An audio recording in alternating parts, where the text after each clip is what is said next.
Good morning, good afternoon, or good evening. My name is Kemba Howell, and I'm the owner and business consultant of Cure Consulting, LLC.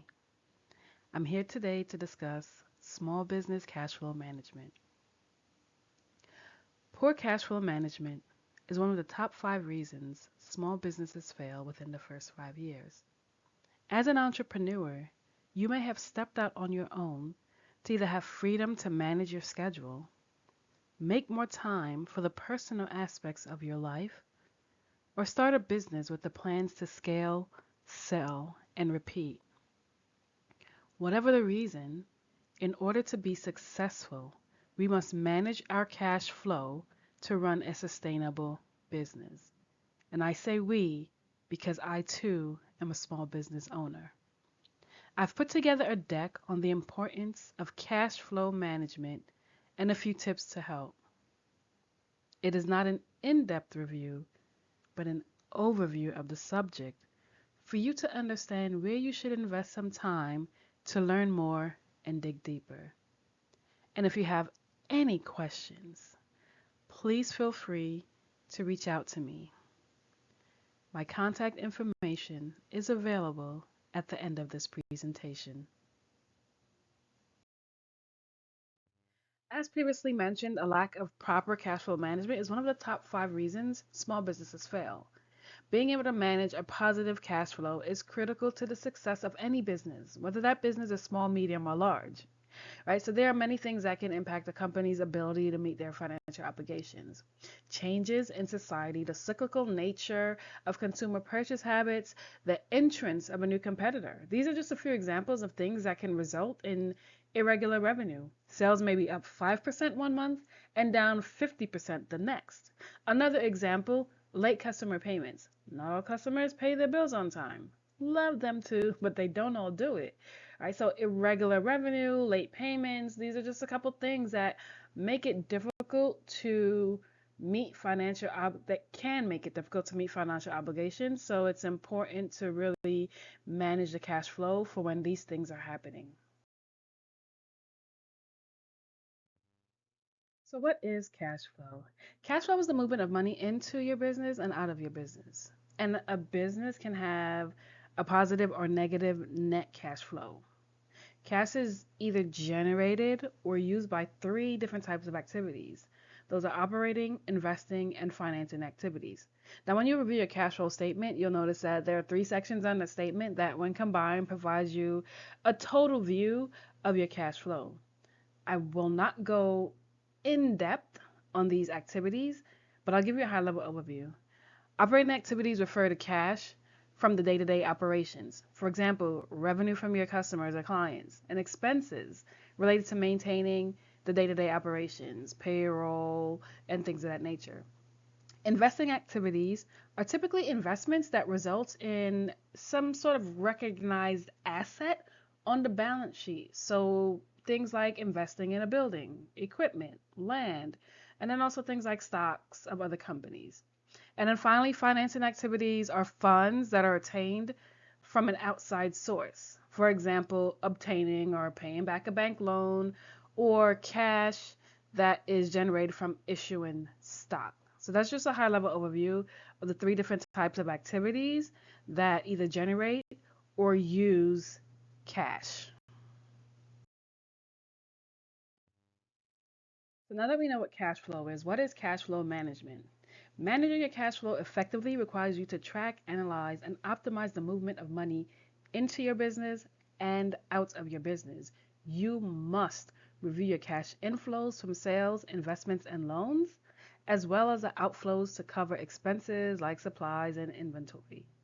When you're effectively managing your cash flow, there's a balance between the inflow and outflow to ensure your business is liquid enough to meet all of your financial obligations. Now, when I say a balance between the inflow and the outflow, I do not mean your cash coming in equals your cash going out. Because if your cash coming in equals your cash going out, you are not making any money. So what you want to do is establish what your cash inflow needs to be to cover your expenses and also generate the profit you desire, right? So then you understand how much cash inflow you need. And then you understand your cash outflow because you understand your expenses. And then you know what your profit wants to be. So use that information to set a target. And then maintain the balance needed to achieve that target. So that's what I mean by there is a balance between the inflow and the outflow when you're effectively managing your cash flow for success. Why is cash flow management important? It is important because, for one, it helps minimize the stress as you're running your business, right?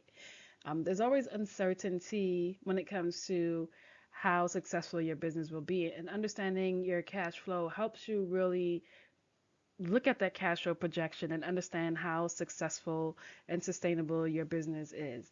The other thing it does is instill confidence in potential investors or lenders. So when you're looking for additional funding, when an investor or lender sees that you have a good understanding of your cash flow, you have good management of your cash flow and a good cash flow forecast to show your business sustainability, they're more likely to invest, more likely to lend you funds.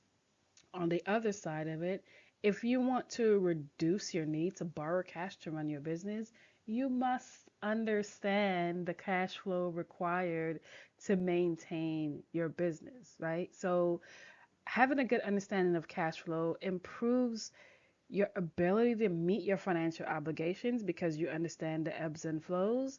But most importantly, it does help you understand your growth potential and financial sustainability. So you want to have a healthy, positive cash flow because it enables you to function smoothly, i.e., reducing stress, make strategic investments for future growth and the future of your business, and it helps you respond to challenges, right?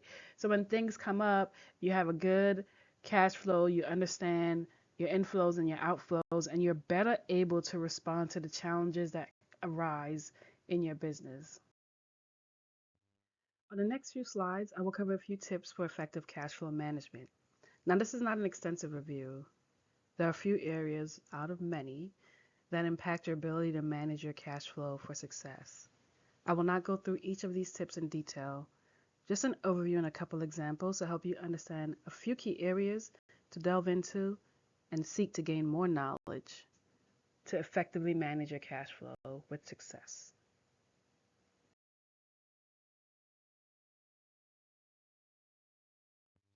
So, the first tip to effectively manage your cash flow is you want to understand the difference between sales and cash flow, right?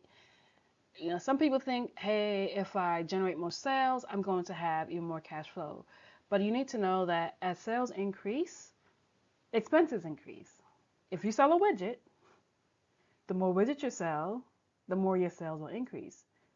But the more your costs are going to increase as well, right? Because you have to either buy the widget or manufacture the widget. As your business grows and scales, you add additional headcount. You're going to have additional payroll expenses. So, you know, don't just assume that if I just increase my sales and if I double, triple, quadruple sales, that my cash flow is going to double, triple, or quadruple. You need to take into account the expenses that are needed to double, triple, and quadruple your sales within the business. So understand the difference between your cash, your sales, and your cash flow because there are businesses that exist with strong sales that have either very low positive cash flow, or in some cases, they have a negative cash flow.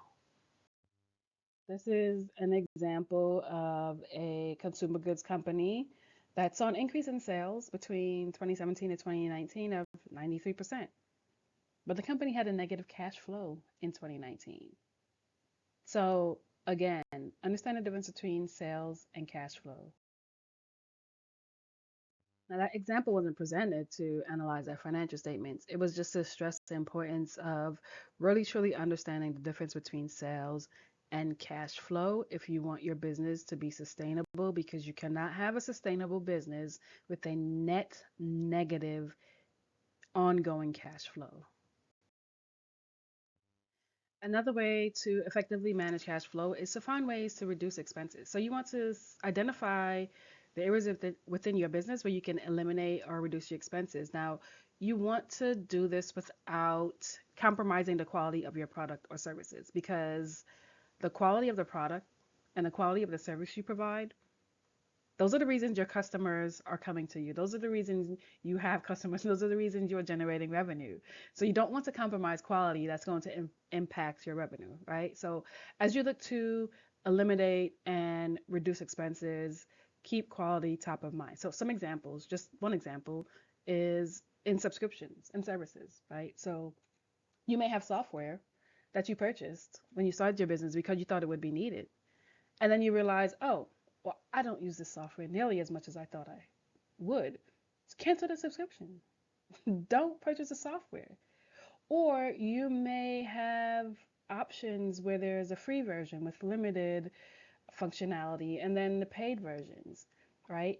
And if you find that you purchase a paid version, but you only use the functionality of the free version, when your business starts, cancel and use the free version, right? When it comes to software, we may have multiple software we're using or purchased that's overlapping with function, and even in cases using, right? So if you have multiple software with overlapping functions and you find that you're only using one piece of software for 10% of the functionality that it offers, but some of that functionality, a majority of that functionality, is in another piece of software you're using where you're using 90 plus percent of the functionality, or even anything north of 10, quite honestly, then figure out how to consolidate, right? Because it's it's a waste of money, right? And you want to figure out a way to reduce those expenses because that's going to help drive a positive cash flow.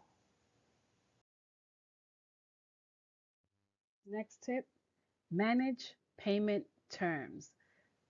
When you are negotiating payment terms with suppliers and vendors or anyone, just you want to have favorable payment terms, because favorable payment terms gives you time to generate money before you have to incur any expenses and pay those bills, right? Well, not incurred expenses, but pay the bills.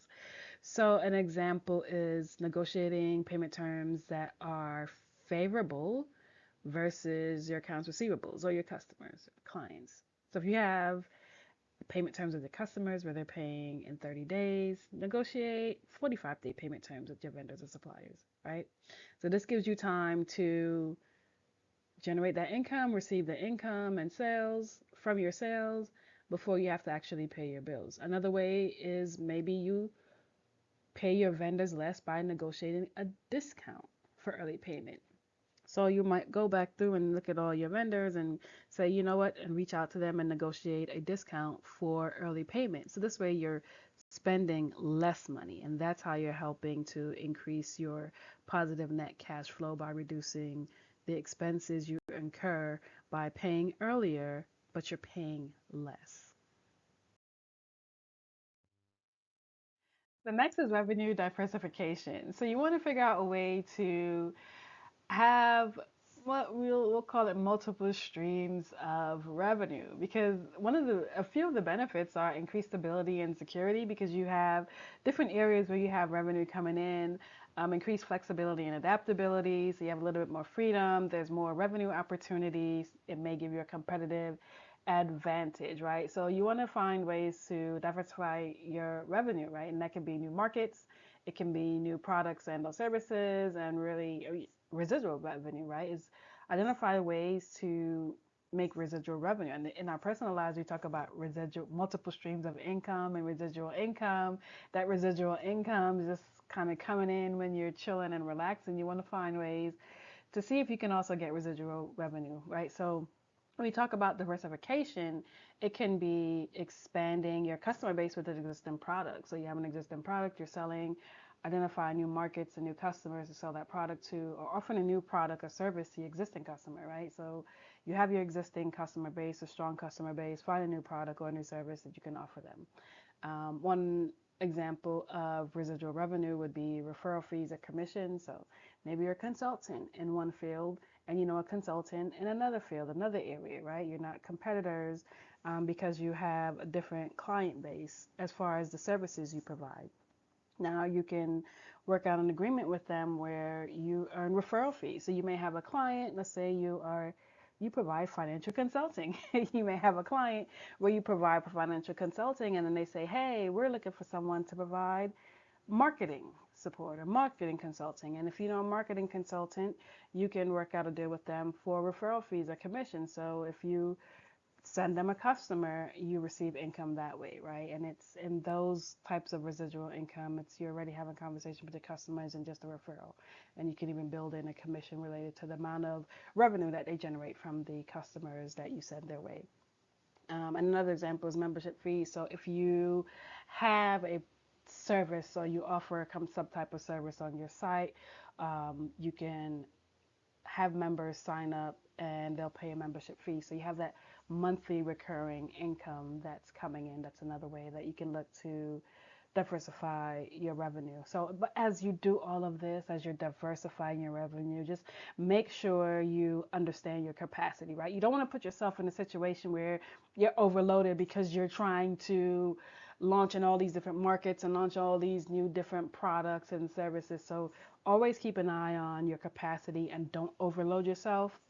And it's good to set a target allocation percentage, right? So if you say, hey, I want this particular revenue stream to be 50% of my business and this to be 10 and this to be 40 and 30, whatever it is.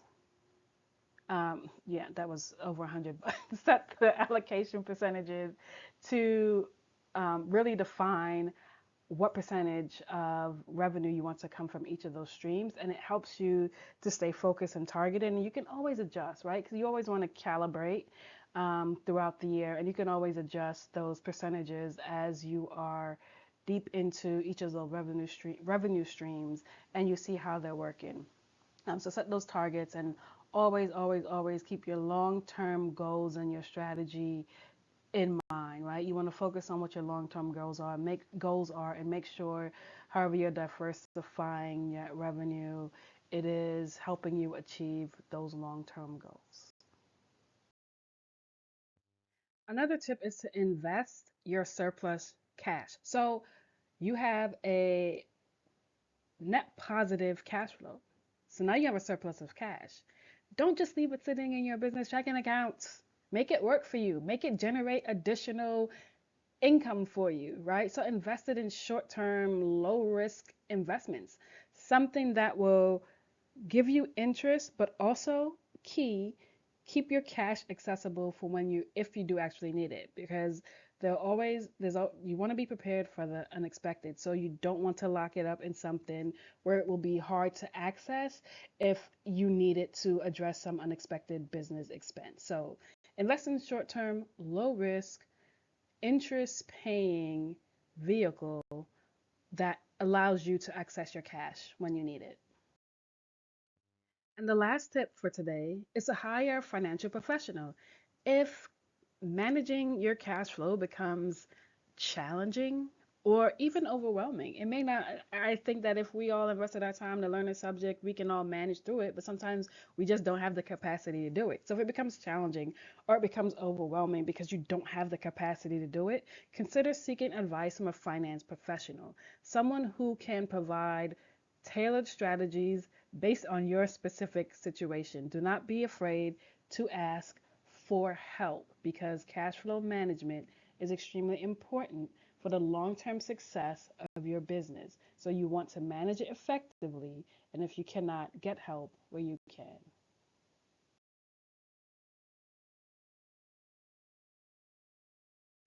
If you are still with me, thank you, thank you, thank you for your time. I sincerely appreciate you. As I mentioned early on in the presentation, if you have any information, my contact information is here. You can reach out to me via email, kemba@cureconsulting.com. You can visit the website, take a look around. Also, my LinkedIn link is here if you want to connect on LinkedIn.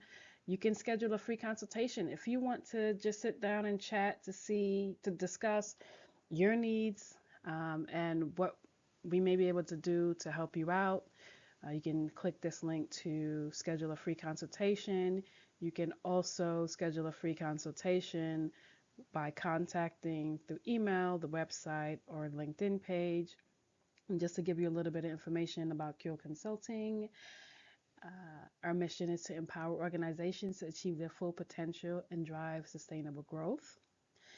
We understand that every business faces distinct challenges and opportunities, and that's why we take a customized approach. So, about myself, Kemba Howell, I have worked with various companies, Fortune 1, 2, 3, 500 companies, and small and medium sized companies. And this broad exposure has allowed me to develop a holistic understanding of the challenges that are faced by different stakeholders, right? So the challenges faced by Fortune 100 companies are different from small business owners. The challenges that are faced by someone in marketing is different from someone in sales. And I have a broad experience across all these organizations I worked with. Right? My approach is centered around building strong relationships with my clients.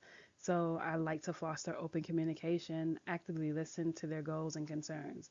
A lot of people say, "Oh, you're so quiet." I'm listening. I'm listening to what you're saying so I understand what your concerns are, understand what your goals are, so I can develop a personalized strategy that aligns with their aspirations. Because I truly, firmly believe in educating and empowering the people that I'm working with to ensure they have a clear understanding of the financial landscape and feel confident in their financial decisions. A lot of people don't like numbers. I happen to like numbers. So, however, I can help to empower you with this information to help you feel so confident in your financial decisions, I want to do that. So, reach out to me and let's chat. Thank you and have a good rest of your day, afternoon, or evening. Bye.